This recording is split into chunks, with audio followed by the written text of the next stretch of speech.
All right, this week it's all about joint supplements and pretty much why you want to take them and everything. So, uh, pulled an article out of the Cleveland, the Mayo Clinic.org, not the Cleveland Clinic, but the Mayo Clinic .org. So, what it talks about is like what's in like joint supplements. So, glucosamine is pretty much the main ingredient of like a joint supplement. So, think of that as like the stuff that's like the cartilage that makes up the cartilage, your nose, your ears, and stuff that happens you see in your joints, especially like your knees and stuff. So why joint supplements with the glucosamine is important is so that it helps you could say bulletproof like your joints and everything. So that's why it's a joint supplement. The glucosamine, it helps build up your joints. So you could see it as an effective way to supplement the intake of the glucosamine. So like I said, you could help bulletproof your joints and everything. So like when you're doing any sort of activity, physical activity, especially lifting, if you're lifting heavy too, it helps undo some or not undo, but it helps mitigate some of the damage that you're doing, because joints and tendons tend to get a lot less blood flow than your muscles. Helping supplement with the joint supplements can help get the nutrients into your joints to help like I said, bulletproof your joints from heavy physical activity, especially lifting and everything. So with the Cleveland, I keep saying Cleveland Clinic, but this week it's the Mayo Clinic article that I came across. What they say you want to kind of look for in it are stuff like turmeric, Boswellia, Sewar, astaxanthin, hyaluronic acid, collagen, and eggshell membranes.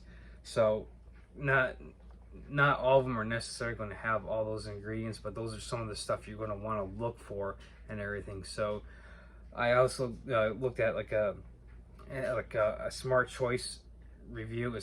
This one's a .com, but it gave a top five, it's like a review. So in a sense, with it be the second one being a .com, it's kind of more opinion based, but they gave their top five for the joint supplements, and according to them, their top five for the Primal Flex, and then Vimerson Health had a glucosamine chondroitin. Of course, my pronunciations are terrible and atrocious, so you can go look this up and everything, and I'll be be providing the links to both of these, so that way you can see where some of the research with the Mayo Clinic comes from, and the reviews. You can see okay, these are the top five according to this website and everything. So, and then another one is a Now, made by Now, and it has the same thing as the Vimerson Health, and then there's the Joint Support by Physician's Choice, and there's Relief Factor by Promotive.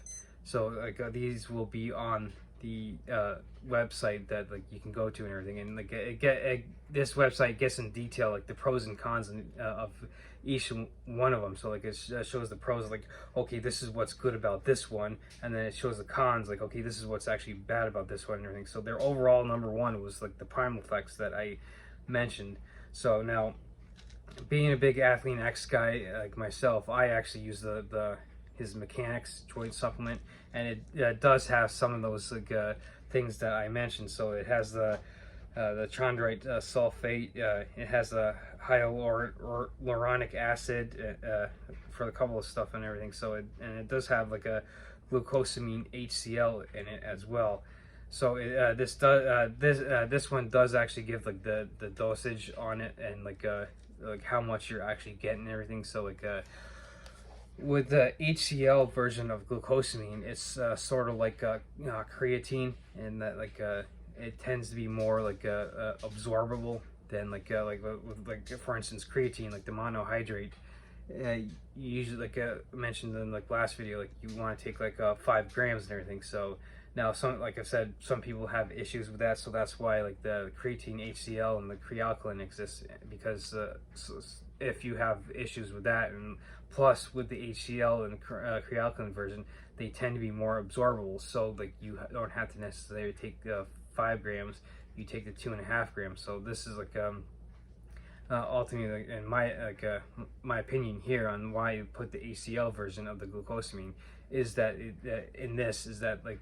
it's more being the HCl version, it's more absorbable. So again, of course, with the top now this is the one that like it wasn't in the top 5 that like I had mentioned. So of course, you also want to take into factor your budget and everything as well. So your how much you have to spend on something like this is like also a factor. So if you have $60-70 to spend on like a top line supplement, that's one thing. But if you only have like $20-30, like, okay, well, I got to make do with what I can get and everything with the amount of money you have. So like you may want to go for you go to the grocery stores and like maybe you get like a month's supply for 20, maybe $30. So while it might not necessarily be as good quality as say maybe the $50-60 one, the way the idea of well, hey, look, at least you're getting something, and even though it may not be the best quality. So that's of course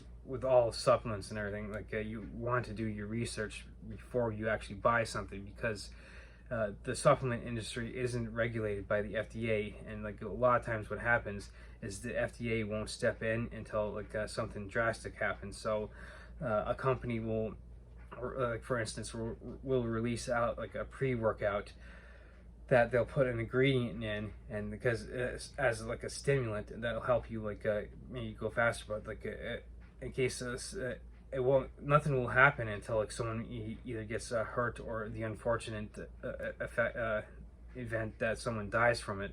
That's when the FDA will step in and go, oh no, we can't use that ingredient. That's the unfortunate side of the supplement industry. Now, the good side of supplements is that you can get some decent quality supplements out there that are actually good for you, the joint supplements I'm talking about. So a big thing you want to look for, that quite often, even elite athletes look for, is what's called the NSF certified. The NSF certification is big in that you looking at there's no illegal or banned substances or whatever in those supplements. So especially if you're an athlete competing maybe the collegiate level or even the pro level, you're going to want something that, so when you are subjected to drug tests, you don't get positive, you don't test positive for something that might inadvertently be in a supplement that you're taking.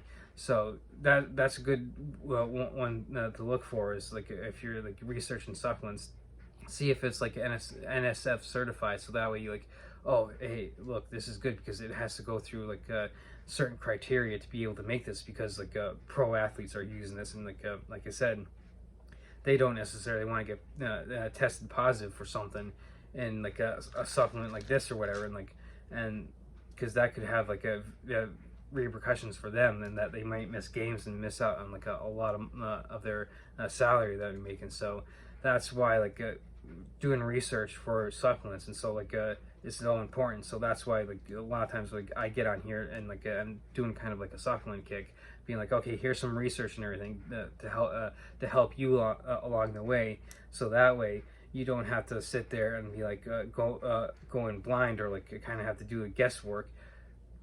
Especially these supplement videos, this is ultimately why I'm kind of going on this kick, is so that way it kind of give you an idea, okay, here's some research and everything, here's some ideas to look for and everything. So this week it's all about joint supplement, and now me being in my early 40s, I've been using joint supplements for probably a couple years now on a regular basis, and for me it does seem to help in the sense that I do a ton of heavy lifting and everything, so that is where it seems to help me and everything. So for instance, I'm finishing up the Athlete X program Monster Maker, which I will be doing a review in a few weeks once I'm done with that, and so I've been going a little heavier than normal. So with the joint supplement, and it kind of helps, like I said, bulletproof my joints to help mitigate the damage that I'm necessarily doing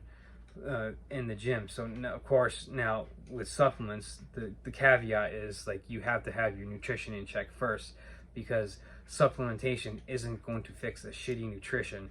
So no matter what you do. So if you're sitting there stuffing your face with McDonald's and Burger King and and you're going constantly getting fast food or like the junk food, supplementation isn't going to fix everything. So the whole idea of supplementation is to supplement proper nutrition and everything. And so this is where stuff like joint supplements come in, because you might not necessarily get like enough glucosamine in your diet. This is why you might want to start like supplement with that. So it's like the same kind of idea like with creatine. You'd have to eat like an insane amount of like red meat and like seafood and stuff to get the 5 grams of you get in one serving of creatine monohydrate. So again, I'll link the 2 articles that I came across in the comments, the mayoclinic.org, that actually gets into the concepts of like the ingredients that you find, plus the smartchoices.com. So that way you can see at least one source that lists like it gives like a top 5 of like supplements that for joints that you want to look for.